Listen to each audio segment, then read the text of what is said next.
llamado viga y este considera todo lo siguiente que vamos a estar comentando en este momento. Bueno, en primer lugar, como se vio la vez anterior, el método requiere del manejo de varios sistemas de coordenadas, al menos dos, que son el sistema de ejes local y el sistema de ejes global. Entonces, para estructuras de eje recto, como vigas, marcos y armaduras, bueno, cables y armaduras, se acostumbra a tomar el eje X local paralelo al eje de la barra. Entonces, la particularidad que tienen las vigas es que físicamente, en muchas ocasiones, se colocan de manera horizontal. Entonces, al hacerlo así, el eje X local coincide con el eje X global que manejamos habitualmente. Aquí los ejes globales están en color rojo, simplemente XY, y los ejes locales, que son construidos a partir del eje de la barra, se les pone un subíndice L para distinguirlo del sistema global. Entonces también ya sabemos que se tiene que orientar la barra y al darle un sentido, lo que tenemos es que podemos definir el extremo 1 y el extremo 2 de la misma. Ya habíamos comentado que puede ser que haya más nodos en la misma barra, pero eso es un tema más avanzado que se ve en elemento finito.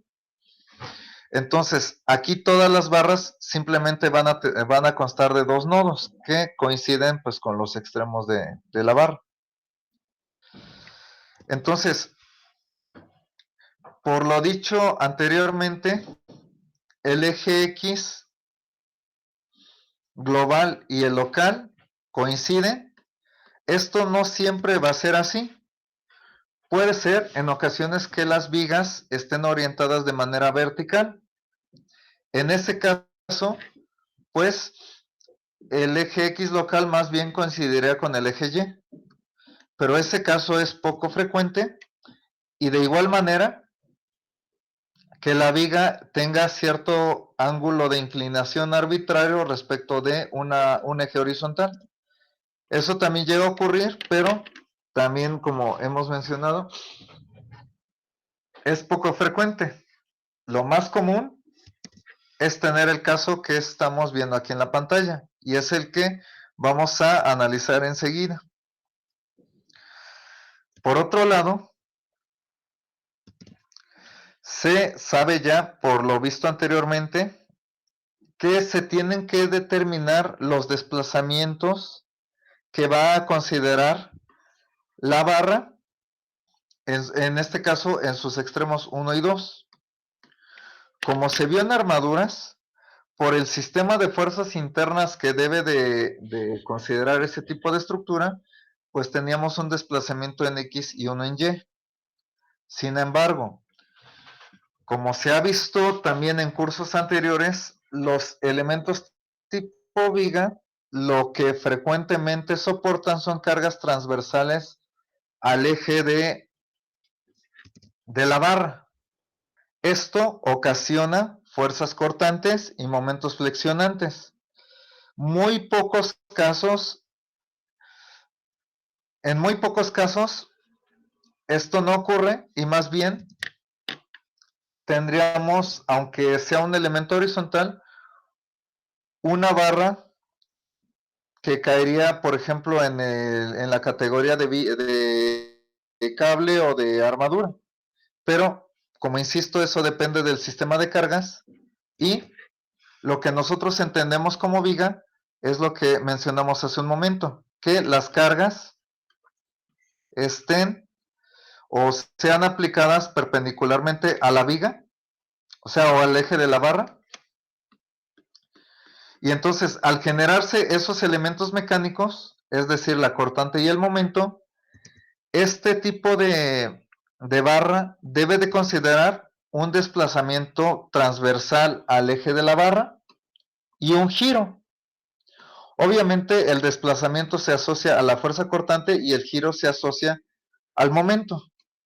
Entonces, considerando estos dos desplazamientos, vemos que en la cantidad, pues es lo mismo que el elemento armadura, pero cambia drásticamente en el sentido de las fuerzas internas que se generan en este elemento. Entonces, vemos que, o como dijimos, el desplazamiento transversal al eje de la barra se asocia con la fuerza cortante y el giro se asocia al momento. Entonces, para cada tipo de estructura o de barra, debemos de aprendernos cuántos desplazamientos se consideran y cuáles de ellos son los que se están tomando en cuenta. Resumiendo, recuerden que en armaduras también son dos desplazamientos, pero en ese caso son desplazamiento en X y desplazamiento en Y. En este caso, en el elemento tipo viga, tenemos un desplazamiento en Y, teniendo en cuenta el sistema de ejes que ya comentamos hace un rato, y el giro. ¿Sí? Dense cuenta también que por el momento no estamos considerando el desplazamiento paralelo al eje de la barra. En el sistema de coordenadas que tenemos a la izquierda, pues correspondería a un desplazamiento en X, o sea, a una fuerza axial. Ese caso lo vamos a ver un poco más adelante cuando se vea Marcos, y se hace de esta manera porque aunque la fuerza axial puede estar presente en una viga, en cuestiones de análisis y de diseño, es más importante el momento flexionante. Eso ya debe de quedar claro a partir de sus materias de diseño correspondientes. Entonces, cuando tengamos el caso, por ejemplo, como el ejemplo que vamos a ver un poquito más adelante, de que no haya fuerzas aplicadas paralelas al eje de la viga, sí, al eje de la viga, entonces esta modelación es adecuada. Ya no sería correcto cuando tuviéramos una fuerza que sea paralela al eje de cada barra, o sea, o de una barra de la estructura. Entonces, esos casos los vamos a ver un poquito más adelante, ¿sí? Cuando veamos marcos. Bueno, esto es en cuanto a los desplazamientos que se consideran por cada nodo en el elemento tipo viga. Ahora, lo que nos queda por hacer es construir la matriz de rigidez de este tipo de elemento. ¿Sí? Para esto, aplicamos el concepto de rigidez que vimos la vez anterior. Recuerden que la rigidez es la fuerza necesaria para producir un desplazamiento unitario. Entonces, lo que hacemos es, en primer lugar, aplicamos un desplazamiento vertical en el nodo 1 y el resto los mantenemos iguales a 0. Entonces, si hacemos eso, tenemos un diagrama como este. Ahorita explicamos lo de los apoyos. Vamos a enfocarnos más bien en los desplazamientos. Vemos que la configuración deformada que está representada por la línea punteada, efectivamente aquí hay un desplazamiento vertical y el giro en ese lugar es nulo. Eso lo podemos comprobar al trazar una línea tangente a la forma deformada. Vemos que justo en el extremo 1, el ángulo es igual a 0. En los demás lugares, por decirlo así, pues vemos que el ángulo ya no es 0. En este caso la tangente iría algo parecido a esto. Y pues claramente, por ejemplo, en ese lugar. Pero donde nos interesa, el ángulo sí es igual a 0. Y claramente en el segundo extremo, estos dos desplazamientos son nulos también. Entonces, para mantener a la configuración deformada, requerimos de 4 fuerzas para este tipo de elemento. Por la siguiente razón. Bueno, este desplazamiento, el desplazamiento vertical en el nodo 1, pues necesita generarse a partir de alguna acción. Esa acción precisamente es una fuerza que aquí está simbolizada en color negro. Y para mantener el ángulo igual a 0 y también el equilibrio en toda la barra, requerimos las otras 3 reacciones. Entonces, tenemos un total de 4 incógnitas que corresponden a las reacciones que necesitamos para mantener esa configuración deformada en este elemento. Ahora, como se puede notar, este es un problema hiperestático y nosotros ya tenemos métodos para resolver este tipo de estructuras. Por ejemplo, si aplicamos el método de flexibilidades, podemos resolver este problema considerando que aquí hay un desplazamiento vertical igual a 1. Entonces, con esas consideraciones, llegamos a esta solución para las reacciones de esta estructura. Ahora, antes de pasar a acomodar estos términos en la matriz de rigidez, hay que recordar el orden que se había mencionado anteriormente. Si atendemos a ese ordenamiento estándar, no es obligatorio, como se mencionó en su momento, pero es lo que la mayoría sigue.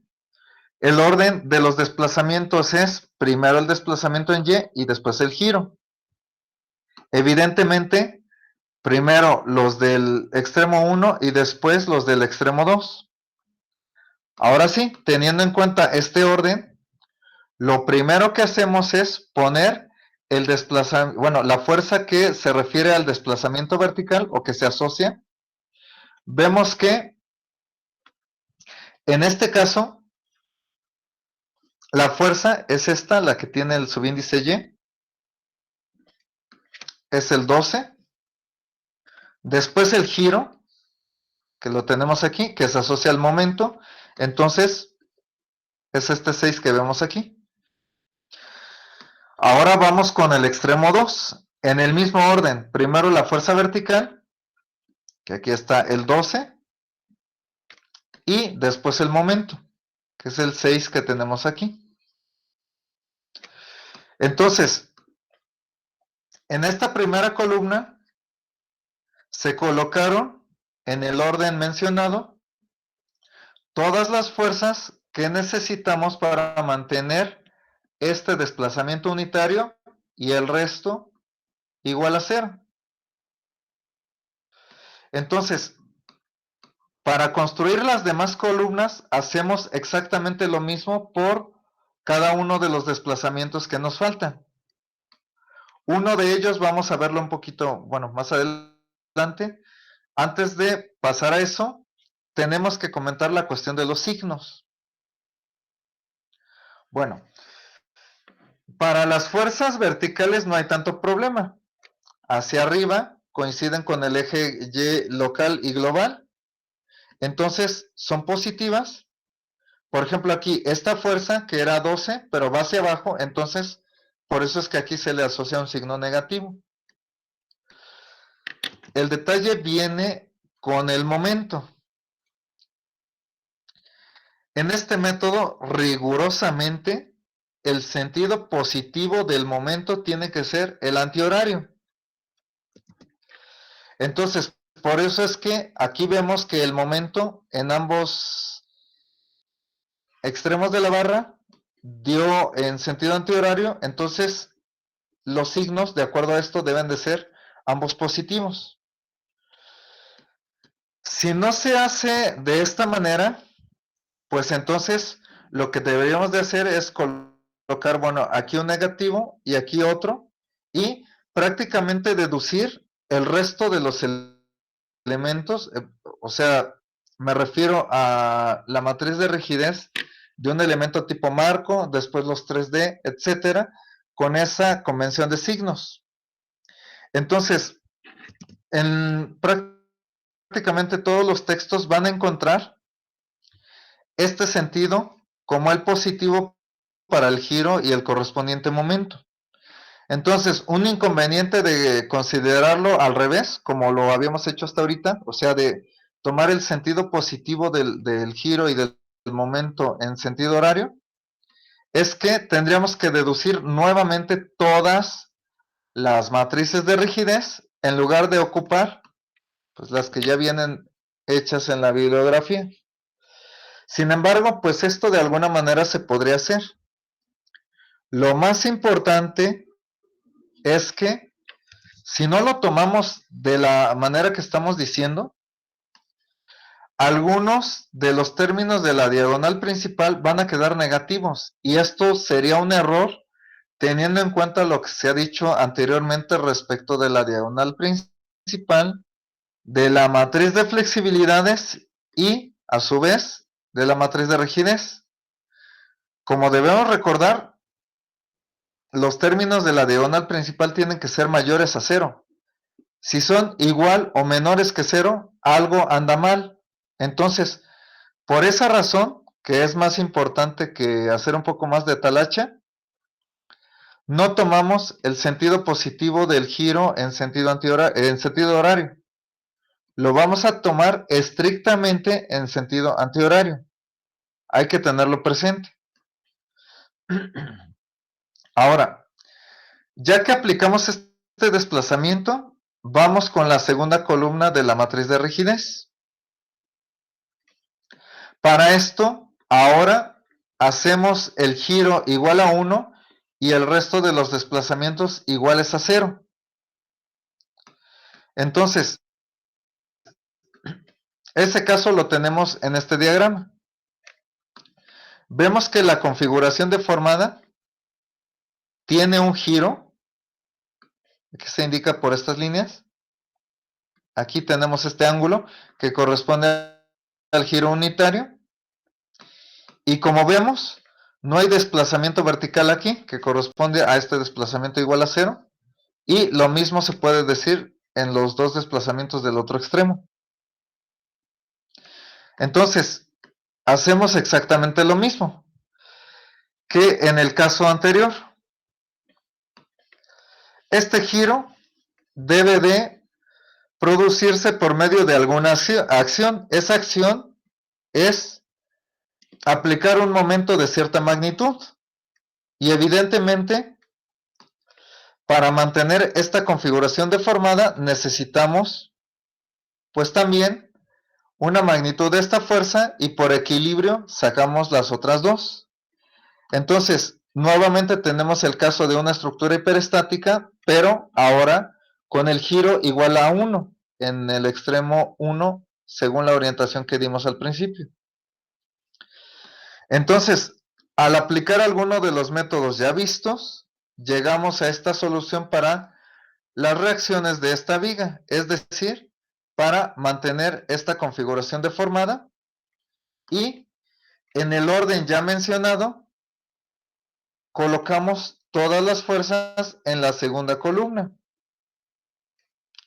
Primero ponemos la fuerza asociada al desplazamiento vertical, que es esta fuerza. Vemos que es 6 positivo, porque va hacia arriba, lo tenemos aquí. Después, el momento que va a producir este giro lo tenemos aquí. Como es antihorario, pues es positivo. Y después las dos fuerzas que nos faltan, primero la fuerza vertical, que como va hacia abajo va negativa, y después el momento, que como va antihorario es positivo. Entonces, las dos columnas que nos faltan se deducen de la misma manera que estos dos ejemplos que acabamos de explicar brevemente. Necesitamos aplicar un desplazamiento vertical manteniendo todos los demás iguales a 0. Y después, ya por último, este giro igual a 1 y todos los demás desplazamientos iguales a 0. Con eso obtenemos respectivamente la columna 3 y la columna 4. Pero con ligeras modificaciones puede notarse que es algo parecido a ver esto en forma de espejo. Entonces, por eso es que los términos que tenemos aquí se parecen. Lo mismo puede decirse para la cuarta columna. Y los signos, pues ya sabemos cómo se eligen, ya sea que estemos tratando con fuerzas o con momentos. Entonces, este procedimiento que acabamos de comentar brevemente, como pueden darse cuenta, se aplica para todo tipo de estructura. Va a ser exactamente el mismo procedimiento cuando veamos marcos y cuando veamos estructuras en 3D. Obviamente, al considerar distintos desplazamientos en cantidad y en forma, pues vamos a llegar a diferentes formas de la matriz de rigidez para cada tipo de estructura que estamos manejando. Entonces, para la estructura tipo viga, esta es la matriz de rigidez que vamos a ocupar. Como se ve aquí, ya se hizo la subdivisión.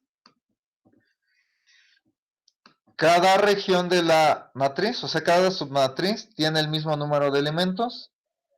Esto en la mayoría de las matrices de rigidez de los diversos tipos de estructuras se puede hacer. Y lo que nos queda comentar es respecto de armaduras. A esto le llamamos K11, a esto K12, esto K21 y esto K22, como se puede ver aquí. Recuerden que en armadura se dio una identidad. K11 era igual a K22. Sin embargo, aquí en vigas vemos que eso no es cierto. Vean que algunos de sus elementos tienen signos contrarios. Y por la teoría que ustedes ya conocen de matrices, pues como tal, esta matriz no es igual a esta otra. Entonces, observaciones similares se pueden hacer con el resto de las regiones de esta matriz. Y a partir de esto que estamos diciendo, puede comprobarse que la identidad que se dio en armaduras aquí ya no es válida. K11 es esto, K22 es esto, y no hay ninguna identidad similar a lo visto en armaduras. Ahora, también hay que tener en cuenta que en este caso de vigas, cuando físicamente están colocadas de manera horizontal, pues los ejes X y Y coinciden en el sistema global y en el sistema local. Eso sobre todo nos sirve para la cuestión de los elementos mecánicos. Entonces, esto es con respecto a la deducción de la matriz de rigidez de este elemento, pero como se mencionó también en los ejemplos ya vistos en este parcial, el procedimiento básicamente es el mismo. Lo único que cambia evidentemente es la matriz de cada barra, como lo estamos viendo aquí, y la construcción del vector de fuerzas. En el siguiente ejemplo vamos a aplicar, pues obviamente todo el procedimiento, incluyendo la nueva matriz, a esta estructura, pero vamos a aprovechar para ver el tema de apoyos elásticos. Es bastante similar que como lo vimos en flexibilidades. Obviamente no es exactamente lo mismo, pero es bastante parecido. Esto se va a ver un poco más adelante. Y otra cuestión que debe tenerse en cuenta aquí. Si lo recuerdan, cuando vimos armaduras, las fuerzas estaban aplicadas en los extremos de las barras.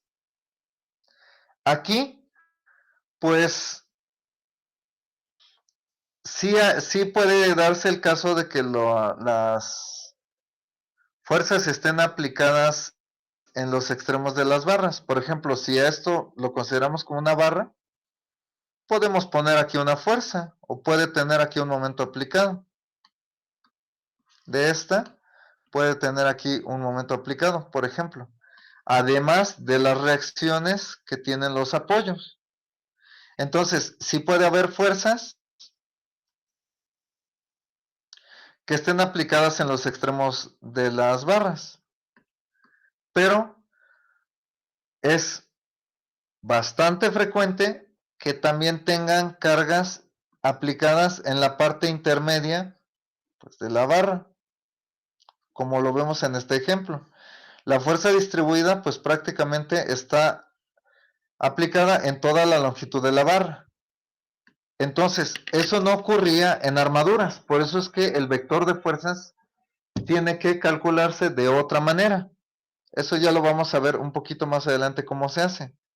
Pero algo de lo que sí tenemos que tomar como ayuda es tener un formulario como el siguiente.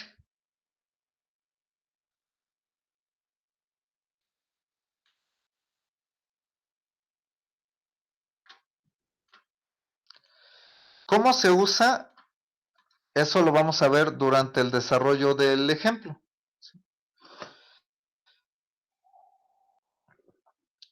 Para el procedimiento necesitamos un formulario de vigas. Es probable que en cursos anteriores ya hayan acudido a este tipo de formularios. No todas las fórmulas ni todos los formularios van a servir, por eso es que estoy mostrando este. Como ven aquí, tenemos aquí vigas simplemente apoyadas. Esto no nos sirve.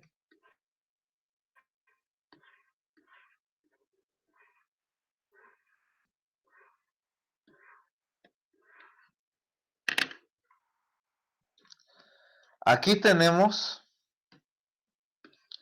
vigas con un apoyo simple y un apoyo empotrado. Estas tampoco.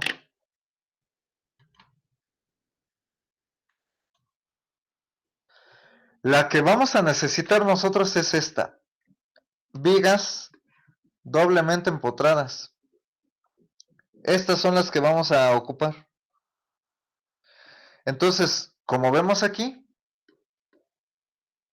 pues hay muchos casos de carga. Por ejemplo, una fuerza aplicada de manera asimétrica, una fuerza simétrica, n cantidad de cargas.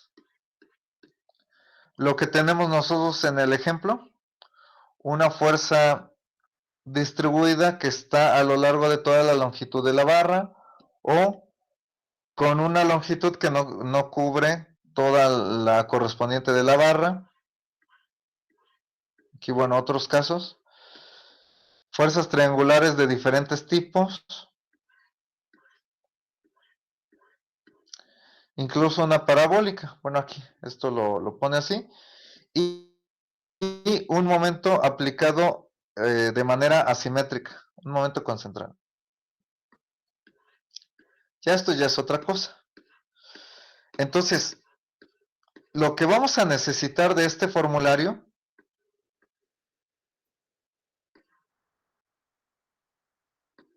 son únicamente las reacciones, que son estas que estoy señalando en el recuadro. Aquí el diagrama no nos va a servir absolutamente para nada.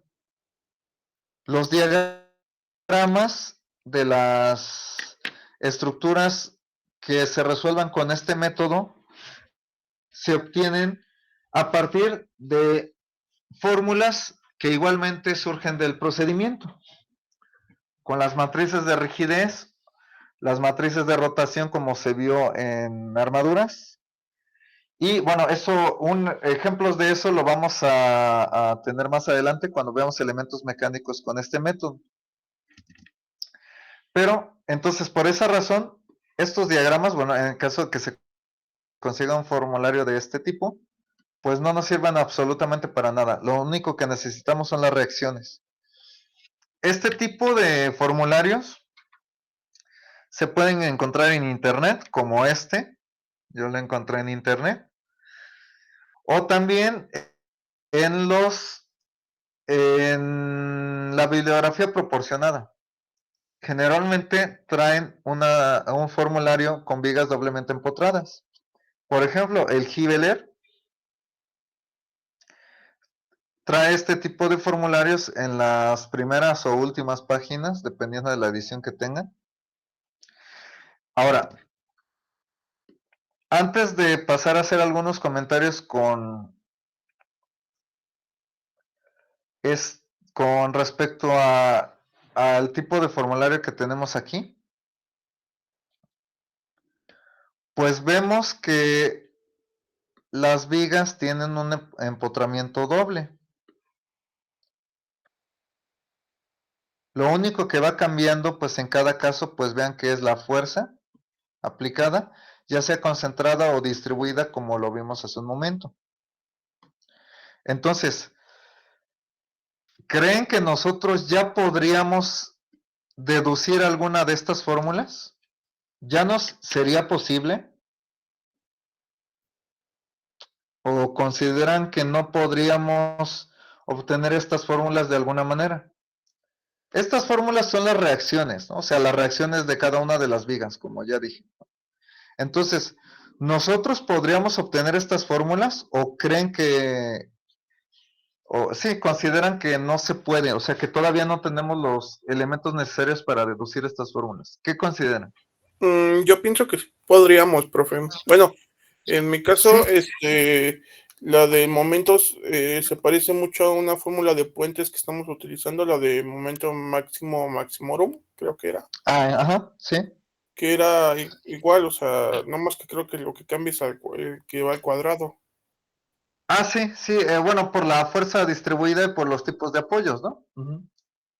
Así es, sí, pero se parece, bueno, es casi Sí, idéntico. es similar, ¿no? Ajá, es similar, ¿no? Como mencionas, ¿no? Obviamente no es exactamente la misma porque tenemos diferentes tipos de apoyos y también tenemos diferentes sistemas de fuerzas, pero la fórmula correspondiente pues es la que estás comentando, ¿no? Para cierto tipo de casos de carga. Ahora, el problema es el siguiente. Bueno, tenemos que en este caso vamos a ocupar vigas doblemente empotradas y aquí tenemos un buen de casos de carga, como se ve aquí. Vamos a suponer que tenemos una carga semicircular. Como vemos aquí, pues no está esa fórmula en este formulario. Hay para fuerzas distribuidas, rectangulares, triangulares, fuerzas concentradas, pero no está la que me interesa. ¿Podríamos nosotros obtener un paquete de fórmulas con lo ya visto anteriormente para ese caso que no está en el formulario? ¿O no podríamos?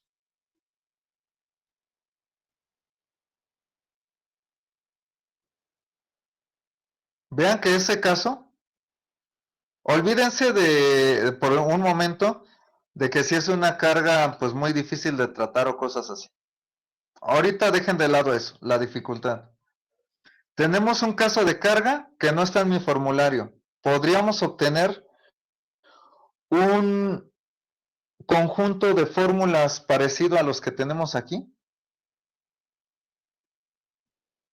¿O todavía no podríamos? ¿Qué consideran?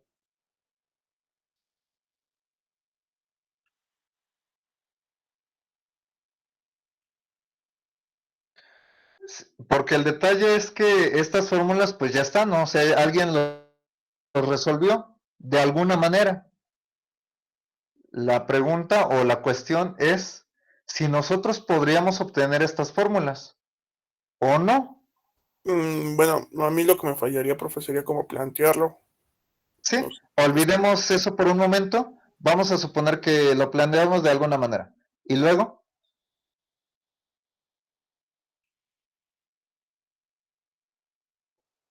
sí, o sea, vamos a suponer que la parte del planteamiento y de la dificultad está resuelta, ¿no? Que vamos a suponer, ya nos dan el problema planteado, no es tan difícil tal vez como nos lo imaginamos, y el detalle es si podemos encontrar las reacciones de una viga doblemente empotrada con ese caso de carga. ¿Qué opinan? Pues de que se puede, ¿no? Por ejemplo, sí, obviamente, ¿no? Porque pues este formulario se resolvió de alguna manera, ¿no? Ahora, hay que hacer la pregunta un poquito más específica. Nosotros podríamos, olvidando que si es difícil o fácil, eso déjenlo de lado. ¿Podríamos nosotros? O sea, ¿tenemos ya los elementos para nosotros deducir estas fórmulas? ¿O todavía no? A ver, meditamos un momento.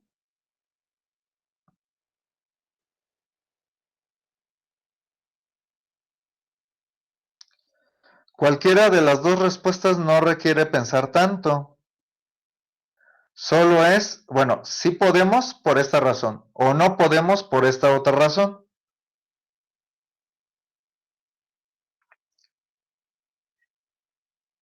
A ver qué consideran. Pues yo siendo sincero, siento que no, profe. No Que podría. no tenemos los elementos. Bien.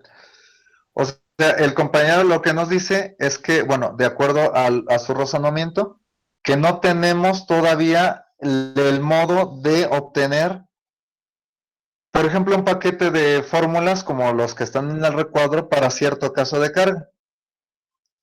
¿Alguien más que opine de la misma manera o de la otra forma? No sé.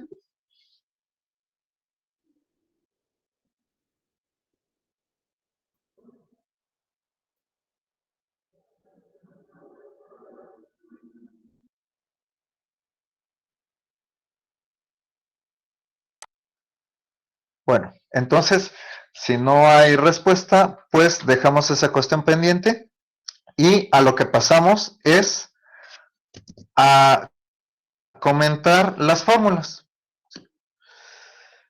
Aquí, las fórmulas, bueno, este formulario, dense cuenta que no nos proporciona un diagramita de cómo van las reacciones, pero lo que sí hay es que en algunas tiene unos signos, como se puede ver. Por ejemplo, esta que estoy señalando aquí en el recuadro, tiene un signo negativo, esta también, y en algunas otras se va a encontrar algún signo.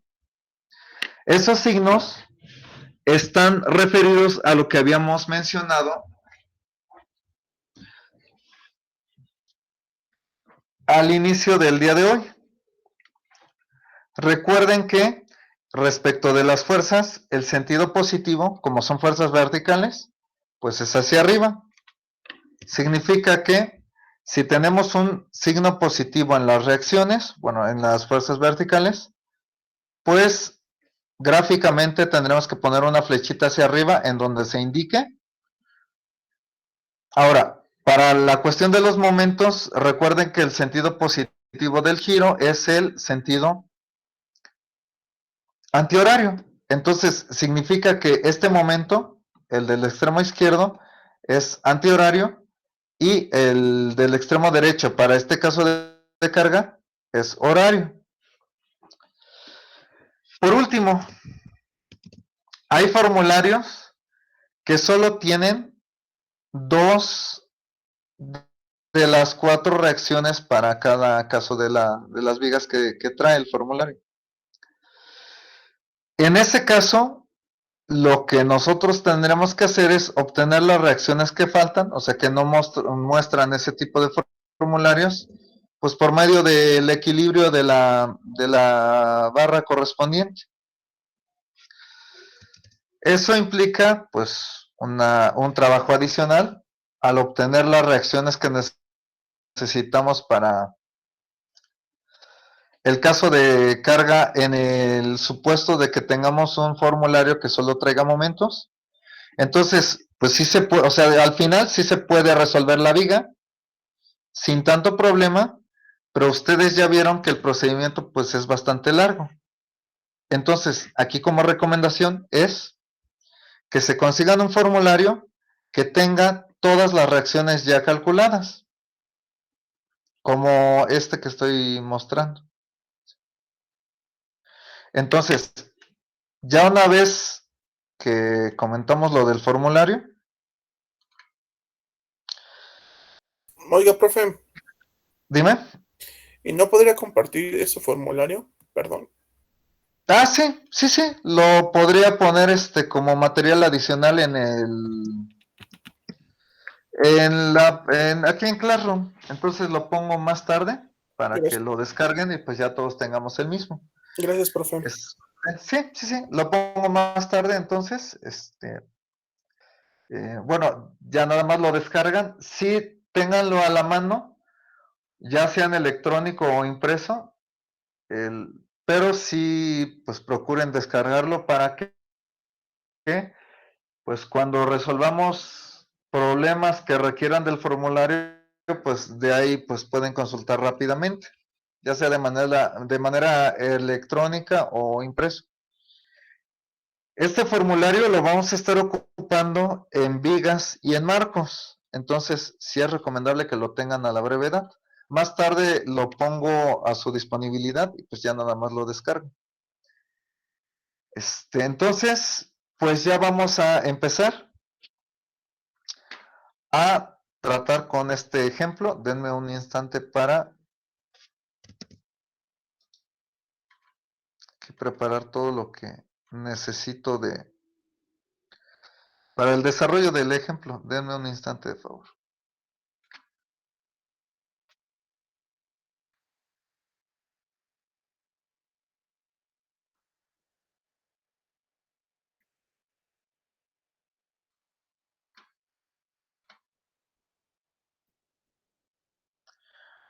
Bueno, el procedimiento es el mismo.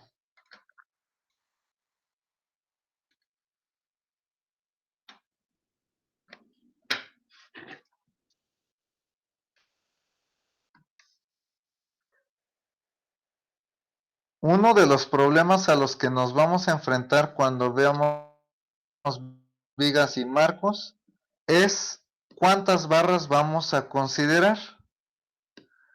A veces es muy evidente, pero en otras ocasiones pues no lo es tanto. El número de barras a considerar depende en gran medida del formulario que tengamos. Si es un formulario con muchos casos, pues eso va a ocasionar que tal vez, porque no siempre se puede también, pero en muchos casos considerar un número de barras menor que si tenemos un formulario con pocas fórmulas. Entonces, aquí también como sugerencia es de que busquen un formulario con muchas entradas, o sea, si encuentran uno diferente al que vamos a subir al rato, pero que tenga más fórmulas, pues ese es evidentemente mejor y nos permite reducir pues, la cantidad de trabajo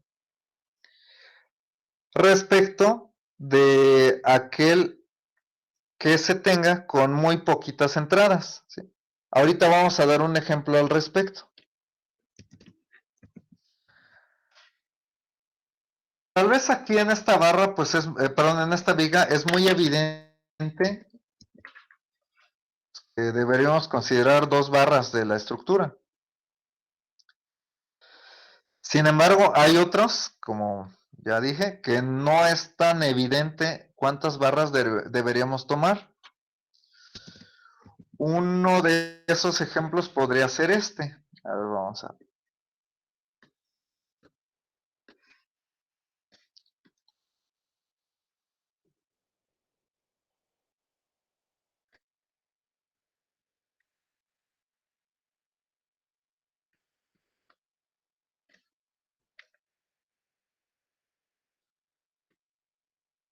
Bueno, este recuadro sur, como de costumbre, es una fuerza distribuida.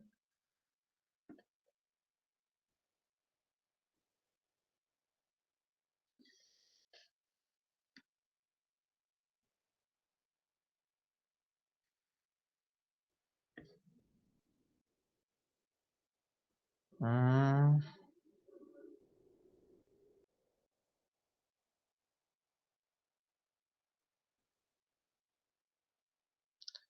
¿qué más podemos poner?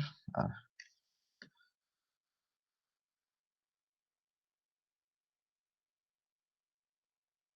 que este sea una fuerza triangular.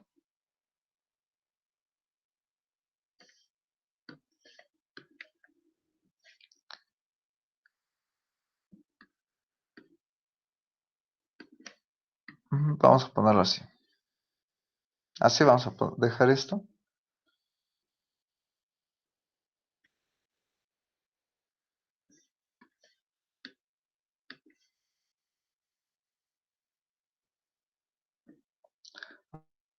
Ahorita la magnitud de las fuerzas no nos importa, lo que sí son las distancias.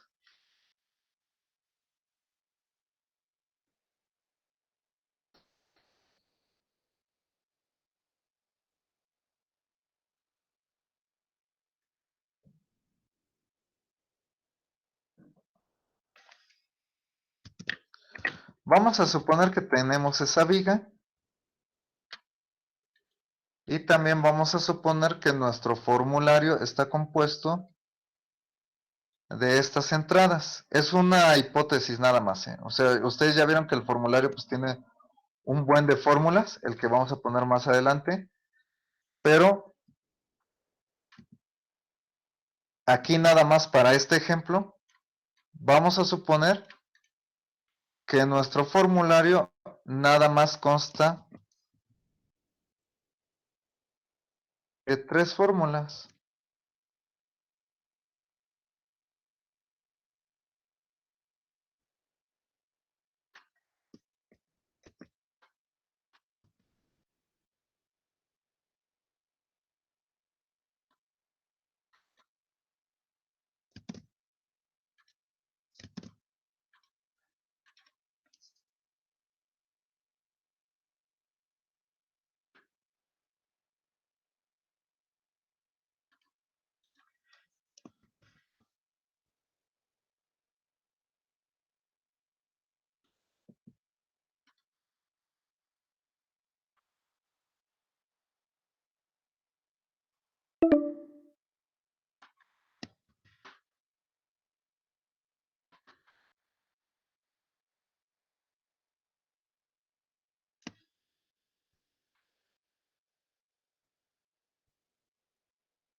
Bueno, entonces vamos a suponer que nuestro formulario solo consta de estas fórmulas.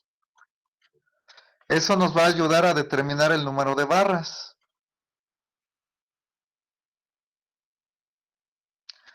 Ahí está nuestro formulario.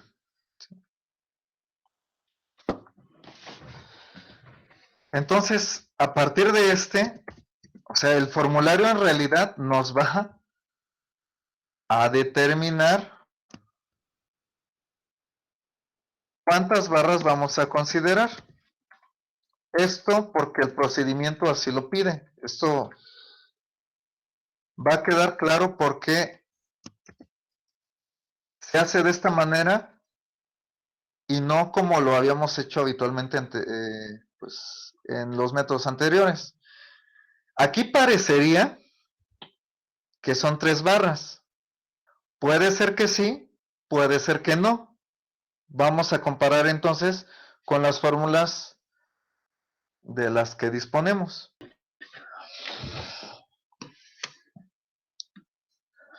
Lo que vamos a hacer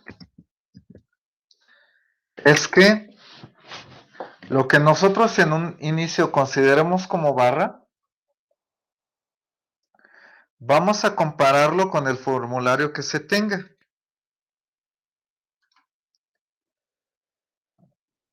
Es decir,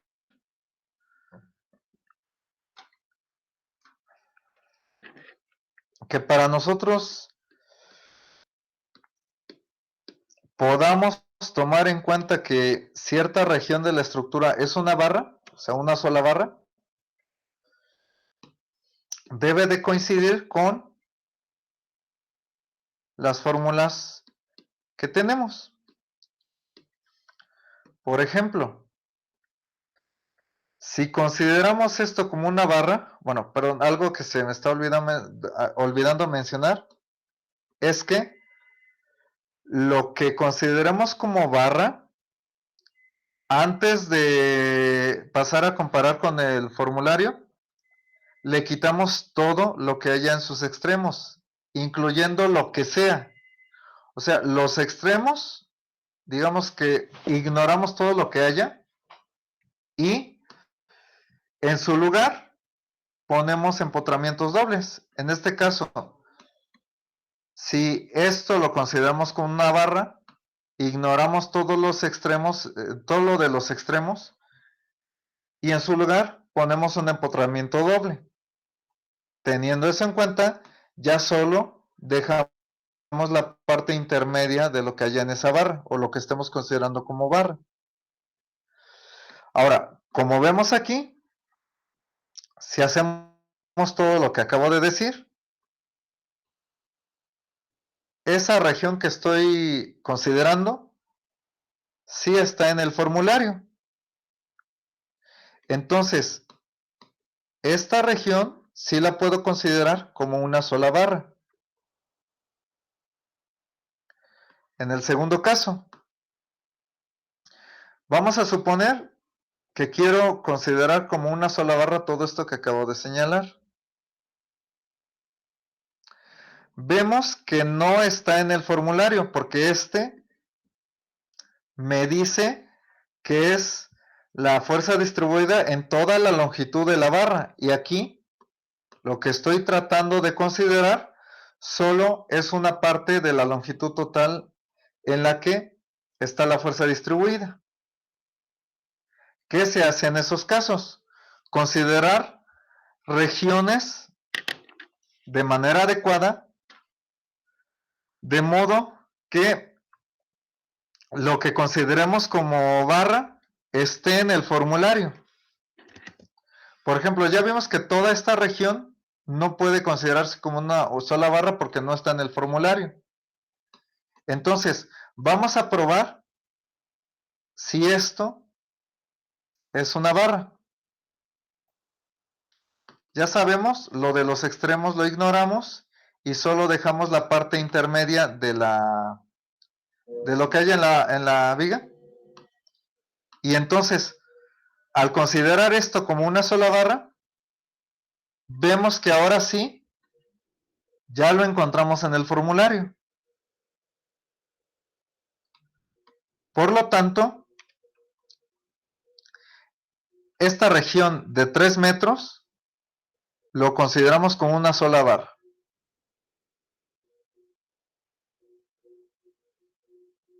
Después, ¿qué hacemos con lo de los 2 metros? Pues vamos a ver si esto lo podemos considerar como una sola barra. Entonces ya sabemos que lo de los extremos lo quitamos y dejamos solo la parte intermedia. ¿Estaría en el formulario o habría alguna manera de considerar o deducir los resultados de esa barra? Recuerden que solo es la parte intermedia. Lo de los extremos se ignora.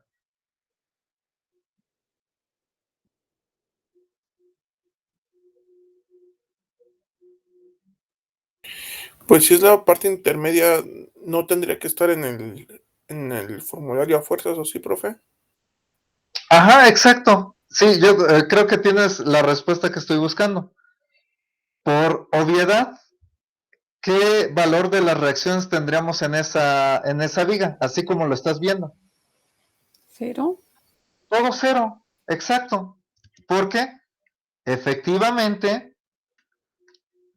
consideramos nada más la parte de intermedia de la barra y al no haber carga en esa región, pues estas 4 reacciones pues van a ser cero. Entonces, efectivamente, esta pequeña región lo puedo considerar como una barra. ¿Hasta aquí alguna duda? Bueno, seguimos entonces. Ahora, vamos a ver si todo esto lo puedo considerar como una sola barra. Ya sabemos, lo de los extremos lo quitamos y solo nos quedamos con la parte intermedia de lo que voy a verificar si se puede considerar como barra. Entonces, esta carga que tenemos en la parte intermedia de la barra está en el formulario. A ver, díganme si sí o si no. Sí está, pero no es la que tenemos ahí abajo, porque tenemos distancias diferentes. Diferentes. Entonces, si este es mi formulario, pues entonces se concluye que no cuento con esa fórmula. ¿Estamos de acuerdo? Si este es mi formulario, así como está. ¿Vale? Entonces, como mi formulario hipotéticamente es este, nada más de estas 3 fórmulas, no contiene a esa fórmula, o sea, la que necesito, entonces, pues voy a probar con regiones más pequeñas. Es decir, voy a probar con esta. Ya con todo lo explicado anteriormente, ¿se podría considerar como una barra o no? Sí se puede considerar como una barra, pero también sería cero, ¿no? Ajá, tenemos el mismo caso que la barra 3. Y obviamente lo mismo para la partecita que nos falta. Entonces, dense cuenta que el número de barras no depende de la cuestión visual. Como que parecía que nada más era una barra, 2 barras y 3 barras. Más bien, el número que debemos de considerar depende de las fórmulas de las que se dispongan. Ahí el problema es que si la carga que se da en la viga no está en el formulario, por eso les hacía la pregunta hace un rato, pero bueno, quedó pendiente. Y entonces esa es la manera de determinar el número de barras para una viga, pero también para un marco. Esta misma manera la vamos a requerir para cuando veamos más adelante marcos. Y en este caso, pues también, como ya se mencionó, pues vamos a necesitar del mismo formulario que en vigas. Entonces, ¿alguna duda de cómo determinar el número de barras? Sí, yo, profe, otra vez. Sí. En el caso que tuvieran, digamos, ya tenemos el formulario, ya tenemos todo. Entonces, debes de ser 5 barras, tendríamos 4, porque la fórmula, si hay una fórmula de distancias Ah, diferentes o no. sí, sí, sí, no, sí, sí, sí. Vamos a comentar el caso que nos estás diciendo. Bueno, del formulario que ya les comenté, o sea, que vimos hace un rato, podemos obtener la siguiente fórmula. Pero sí quedó claro qué se haría si tuviéramos nada más o sea, el formulario así como lo estamos mostrando en la pantalla. Sí, profe. ¿Sí? Bueno, entonces, ahora, con un formulario más grande, como el que nosotros estamos, bueno, con el que les acabo de mostrar hace rato, que vamos a poner a su disposición un poquito más adelante, pues disponemos de esta fórmula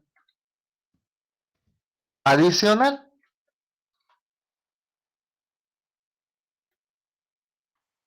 O sea, esto ya es con el formulario pues, que les mostré hace un rato. Entre muchas fórmulas viene esta. Entonces, en este caso, nuestro formulario sí contiene a una fórmula que trata este caso. Entonces, teniendo en cuenta esto, el número de barras se reduce. De hecho, también hay una fórmula para el caso asimétrico. Bueno, no lo puse aquí, pero más adelante que lo descarguen van a ver que sí hay una fórmula con este caso. Entonces, ya disponiendo de los casos de una fuerza distribuida a cierta longitud nada más de la total y de la fuerza concentrada asimétrica, vean que se reduce el número de barras. Obviamente, aquí hay menos trabajo que lo que está en color negro. De ahí las bondades de contar con un formulario pues bastante amplio. ¿Queda claro? Ahora sí, vamos a pasar a resolver el ejemplo. Ya viendo la cuestión del número de barras. ¿Sí?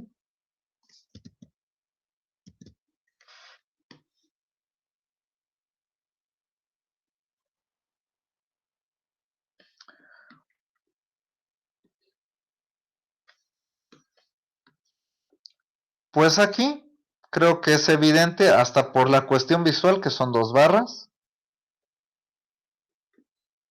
Con todo lo explicado, pues también se puede llegar a la misma conclusión.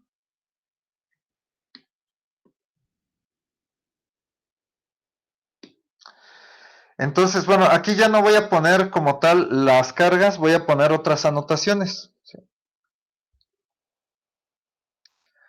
Ya sabemos que las orientaciones se colocan de modo que el ángulo formado entre el eje X global y el eje X de la barra esté en un rango entre 0 y 180 grados. Eso lo logramos al orientar esta barra en sentido a la derecha, y pues lo mismo ocurre para la segunda barra. Bueno, aquí numeramos las barras de esta manera. Y pues al tener el número de barras ya determinado, pues automáticamente también ya sabemos qué nodos, o más bien cuántos nodos vamos a tener, que en este caso son los que estoy poniendo en color rojo. De aquí lo más importante son las orientaciones de las barras, porque eso tiene que ver directamente con el cálculo. Lo demás es puramente nomenclatura para tener un orden en todo lo que vamos a hacer más adelante. Ya sabemos que por cada nodo vamos a considerar dos desplazamientos. Uno en X uno en Y y un giro. Entonces, aquí ya tenemos el primer paso. Determinación del número de barras, los nodos y las orientaciones de cada barra. Lo que sigue es el cálculo de los grados de libertad, que ya sabemos que es el número de desplazamientos total o en todos los nodos, menos el número de desplazamientos restringidos. Antes de pasar a hacer este cálculo, el apoyo elástico, así como en flexibilidades, lo ignoramos y lo vamos a considerar ya casi hasta el final. Ahorita vamos a suponer que no está, o sea que no hay nada en ese apoyo elástico, como si no estuviera.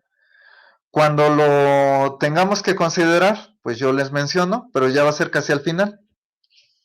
Entonces, omitiendo el apoyo elástico y teniendo en cuenta lo dicho anteriormente, vamos a calcular los grados de libertad. El número de desplazamientos ya en todos los nodos, ¿cuánto sería?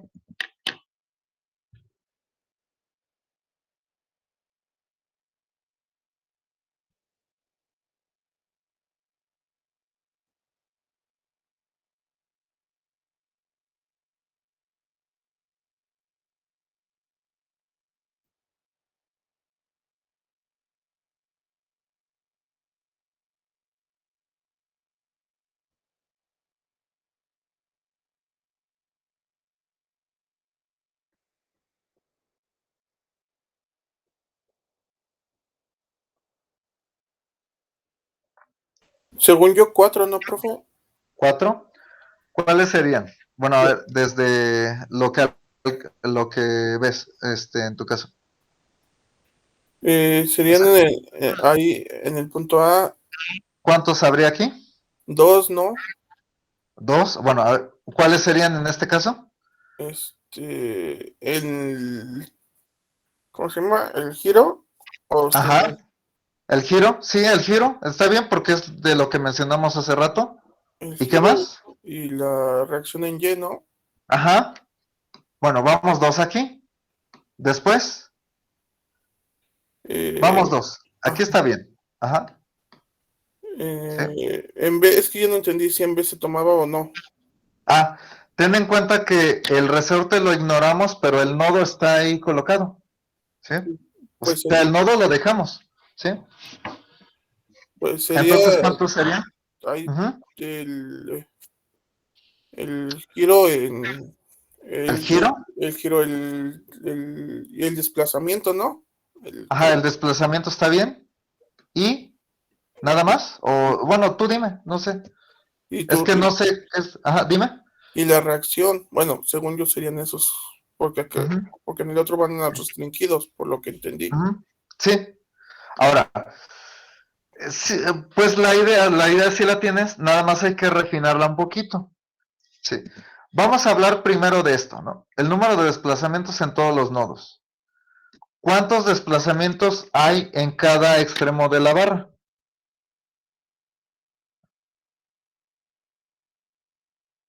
¿Recuerden lo que dijimos al inicio del día de hoy?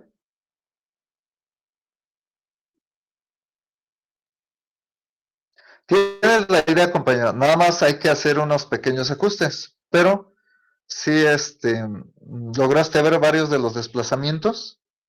Son un poquito más. Mencionaste 4. Pero hay que refinar un poquito por eso tu idea. Ahorita lo vamos a hacer entre todos, ¿sale? Entonces, recordamos lo que se mencionó pues hace rato. ¿Cuántos desplazamientos y cuáles son en cada extremo pues de la barra o de cada barra?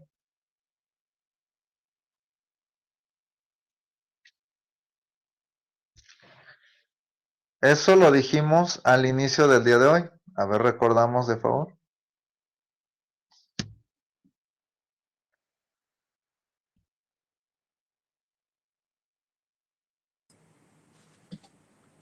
Son 2 en cada uno, ¿no? Ajá, 2 en cada nodo. ¿Recuerdas cuáles son? Es el giro y el desplazamiento en Y. Ujú, muy bien. Entonces, si tenemos 3 nodos y son 2 desplazamientos por cada uno de ellos, el número de desplazamientos total son 6. ¿Están de acuerdo? Ahora, Sí. sí. Entonces, bueno, para el compañero que participó hace un momento, habías visto estos dos, pero te faltaba considerar el de este nodo, porque estamos primero en todos los nodos. Ahora sí, ya en este momento vamos con los desplazamientos restringidos, ¿vale? Ahora sí, tengan en cuenta que el resorte ahorita no lo vamos a considerar. El nodo sí, porque pues forma parte de la estructura. O sea, tenemos 2 barras y pues la conexión entre la barra 1 y la 2, pues es el nodo B, así le llamamos. El nodo sí hay que tenerlo en cuenta en los cálculos, pero ahorita hagan de cuenta que el resorte no está. Sí, hagan de cuenta que no hay nada ahí. Entonces, también consideren, de acuerdo a los desplazamientos que hace un momento nos dijo el compañero, las restricciones se van a asociar a las reacciones que se tengan en los nodos, pues donde haya apoyos. Entonces, a ver, ¿cuántas restricciones tendríamos aquí? Una. Una, por la reacción correspondiente. Aquí, teniendo en cuenta lo que les he dicho del resorte, ¿cuántas restricciones tendríamos? Ninguna. Ninguna. Ninguna.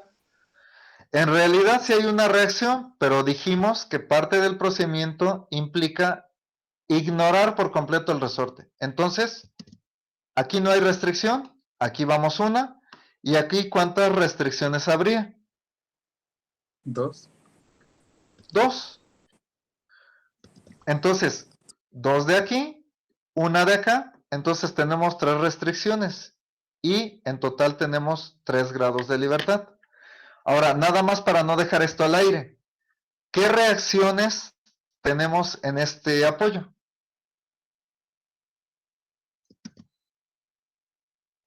El giro y desplazamiento en Y. En Y, ajá, que se asocian a las fuerzas correspondientes, ¿no? O sea, momento y fuerza vertical. Entonces, vean que, pues hasta el momento el procedimiento sigue siendo igual y va a continuar así. Ya tenemos nuestro cálculo de grados de libertad. Aquí son 3, pero no se acostumbren a que, pues, lo que se ve en los ejemplos significa que así siempre va a ser. Pueden ser más, pueden ser menos, depende de la estructura. Si hubiéramos considerado más barras, pues tendríamos un grado, bueno, un número de grados de libertad mayor, aún para la misma estructura.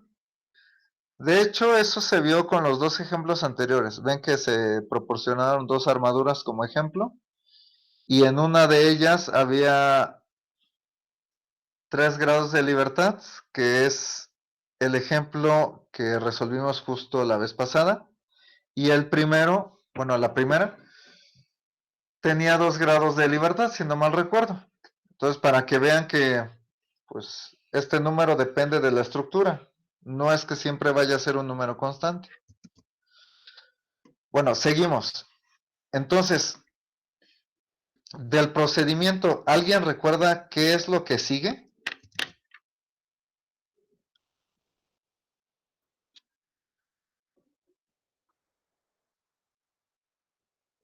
Es lo mismo, aunque estemos tratando con vigas en este caso. ¿Los ángulos? Bueno, en este caso, el sistema de coordenadas. La Sí, de propiedades, ¿no? bueno, Las propiedades, sí, lo que pasa es que aquí no va a haber ángulos porque vean que todos van a ser 0. ¿Ya vieron? Donde sí va a haber ángulos, nuevamente va a ser en marcos. Aquí, bueno, ese paso lo omitimos porque pues todos son 0. ¿Sale? Y ya al calcular los ángulos, bueno, aquí ya ese paso lo omitimos. Ahora sí sigue lo que comentaron justo hace un momento, que es la tabla de propiedades, que es completamente opcional. Recuerden que esto no es necesario que se haga. Yo los voy a estar poniendo por si acceden a elaborar esta tabla, pues ya saben qué contiene. O sea, ya saben cómo construirla. Entonces, aquí tenemos la tabla de propiedades, pero para elementos tipo viga. Dense cuenta que ya no tiene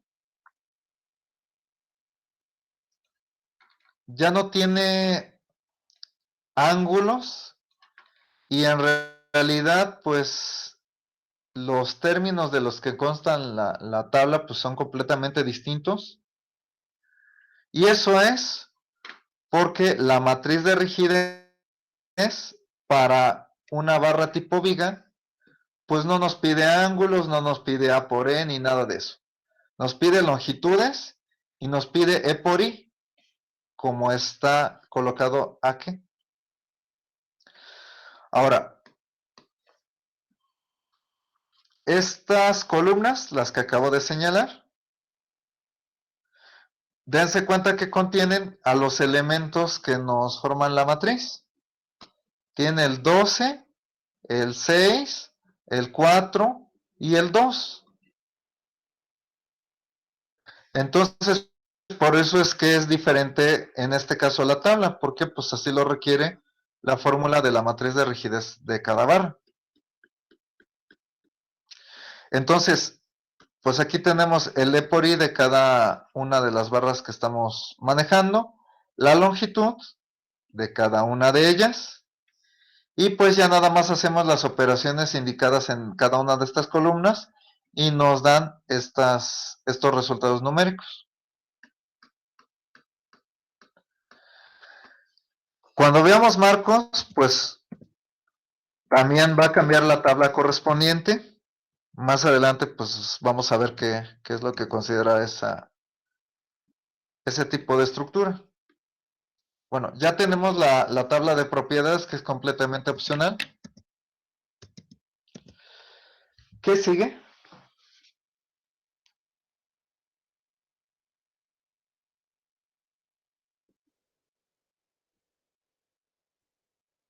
Hacer la matriz. Ajá, la matriz ensamblada, global o total.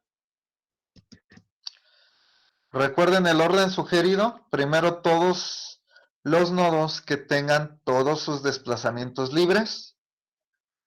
El segundo grupo es todos los nodos que tengan desplazamientos restringidos y desplazamientos libres a la vez.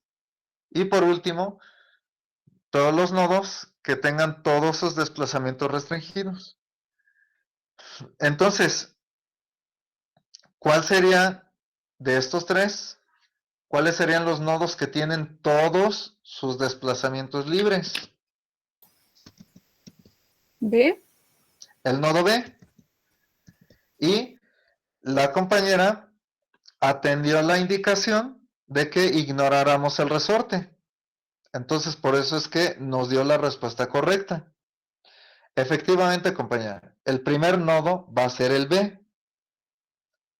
Ahora, ya no hay nodos con todos sus desplazamientos libres. El grupo que sigue es los nodos que tienen desplazamientos libres y desplazamientos restringidos a la vez. ¿Cuáles serían esos nodos? ¿O no los hay? No sé, ustedes díganme. El A. El nodo A, muy bien. Porque el giro está libre y el desplazamiento vertical está restringido. Y por último, es evidente que el nodo C tiene todos sus desplazamientos restringidos. Entonces los ordenamos de manera matricial Y recordamos cómo construimos la matriz de rigidez. Vamos a hacerlo con la primera columna, perdón, con la primera fila.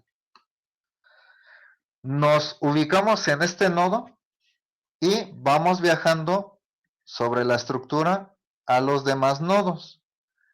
Eso nos va a ir indicando, pues, los términos que debemos de tener en la matriz ensamblada. Vamos primero del nodo B hacia el nodo A. Bueno, vamos a hacerlo ahora con la segunda columna. Vamos del nodo A al nodo B. Si vamos de A a B estrictamente en ese orden, estoy viajando sobre la barra 1. Entonces voy del extremo 1 y llego al extremo 2 de la barra 1. Entonces el término correspondiente es K de 1 a la 2 de la barra 1. Para los términos que son iguales, o sea, de A hacia A, ya sabemos que debemos de sumar todas las contribuciones que sumar la contribución de todas las barras que lleguen a ese nodo. En este caso, vemos que en el nodo A solo llega una barra, que es la barra 1. Entonces, en este caso, solo vamos a tener un término. Entonces, de A hacia A, es decir, parto de aquí y llego al mismo lugar. En la barra 1, parto del extremo 1 y llego otra vez al extremo 1. Entonces, esto es K11 de la barra 1. Hasta aquí, pues dense cuenta que se maneja todo lo que ya se había comentado. Vamos a ver qué sucede de A a C. Aquí vamos a ver algo que no se había tratado en los ejemplos anteriores. De A a C, dense cuenta que necesito pasar por más de una barra. Cuando eso ocurre, le ponemos un 0. Si la conexión entre los nodos implica más de una barra, también lleva un 0. Bueno, en ese caso. ¿Alguna duda? Seguimos entonces. La matriz correspondiente, entonces ya completa, sería de esta manera. Ahorita la pongo.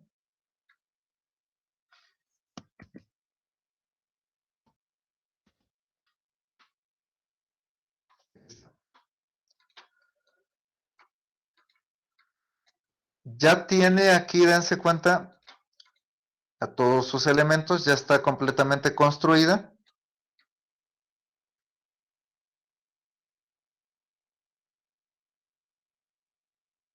Vamos a ponerla aquí.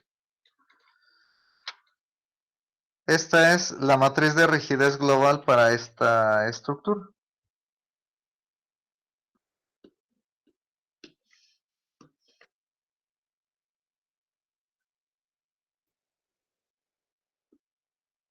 Esto está en sistema global. Y una vez que ya construimos la matriz, lo que hacemos es eliminar la fila y columna correspondientes a todos esos nodos que tienen todos sus desplazamientos restringidos. Aquí ya está hecho, que es por eso tiene un color de fondo distinto. Aquellas filas que ya se eliminaron. Entonces, dense cuenta que en este ejemplo también fue posible eliminar algunas de las filas. Menciono esto porque no siempre va a ser posible eliminar alguna de las filas en la matriz de rigidez ensamblada. En este caso sí se hizo, o sea, sí se pudo. Entonces, cuando es posible, automáticamente surge una división. que es esta que estoy poniendo aquí. Entonces, cuando tenemos esta división,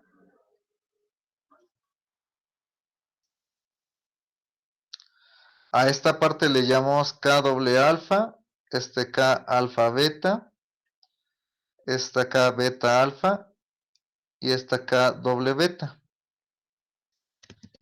Y cuando esto ocurre, pues ya vimos en los casos anteriores que no vamos a ocupar toda la matriz, simplemente vamos a usar partecitas de las mismas, por eso es que le ponemos los subíndices alfa y beta. Cuando no sea posible eliminar alguna de las filas en esta matriz, pues hay que manejar toda la totalidad de la matriz, ¿no? O sea, toda la, perdón, dije en pleonasmo, toda la matriz.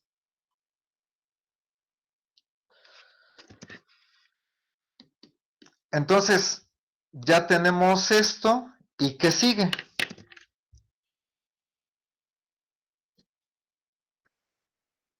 La matriz de rigidez de cada barra. Muy bien. Para esto, ocupamos la fórmula que comentamos hace rato.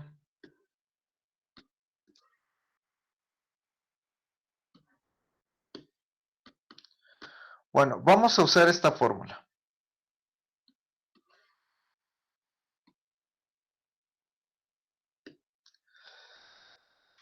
Entonces, nos ayuda tener la tabla, si es que se hizo. De lo contrario, pues tomamos los datos de la estructura original y llegamos, pues, como es evidente, a los mismos resultados. Sustituyendo los datos de la tabla en esta fórmula que puse a la izquierda,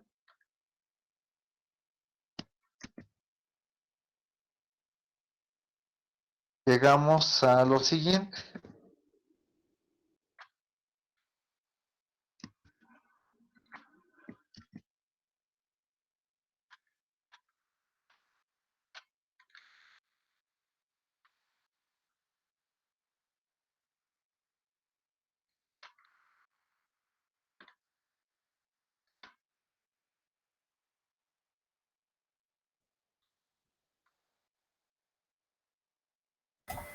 Profe, disculpa, ¿podría hacer la letra un poquito más? Ah, perfecto, gracias. Sí, sí, por eso aquí los estoy haciendo más grandes porque está bien chiquita, así como salen originalmente, ¿no? Sí, pero sí, mira, así ya se alcanza a ver, ¿no? Sí, profe, perdón, es que estoy ciego, ¿eh? No, no te preocupes, yo también, me cuesta trabajo verlo así, muy chiquito. Entonces no te preocupes por eso. Cuando cuando haya así algo que no se entienda, díganme y pues lo modificamos para que todo quede claro. Entonces, con toda confianza me dicen, no, pues es que esto no se ve o no queda claro o algo que no se entienda. Y pues ya lo modificamos para que quede claro. La idea es esa, que ustedes tengan el procedimiento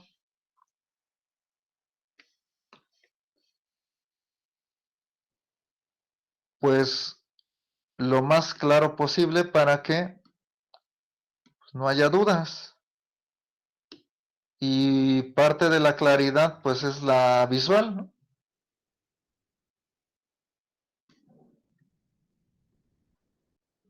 Bueno, entonces esto es para la barra 1.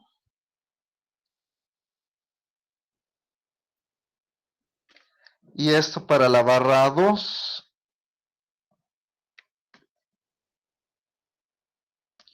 Bueno, vamos a verificar que efectivamente se siguió la fórmula que tenemos aquí. Bueno, nos dice 12. Aquí lo tenemos. Después el 6 aquí y acá. Aquí está. Luego el 4 que está aquí, o sea, este término, lo tenemos de este lado. Y el 2 se ocupa en la parte de aquí abajo.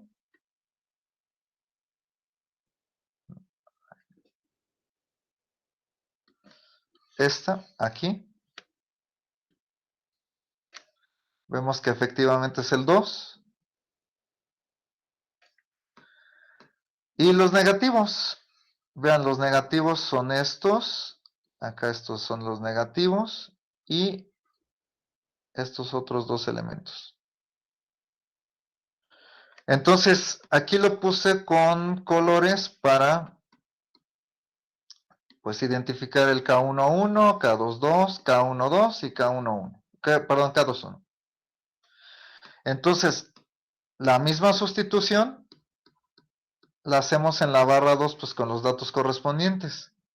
Por último, dejamos factorizados el E por I porque no se dieron de manera numérica. En los métodos anteriores recuerden que vimos, sobre todo cuando hay desplazamientos en los apoyos, ejemplos donde se da el módulo elástico y el momento de inercia de manera numérica.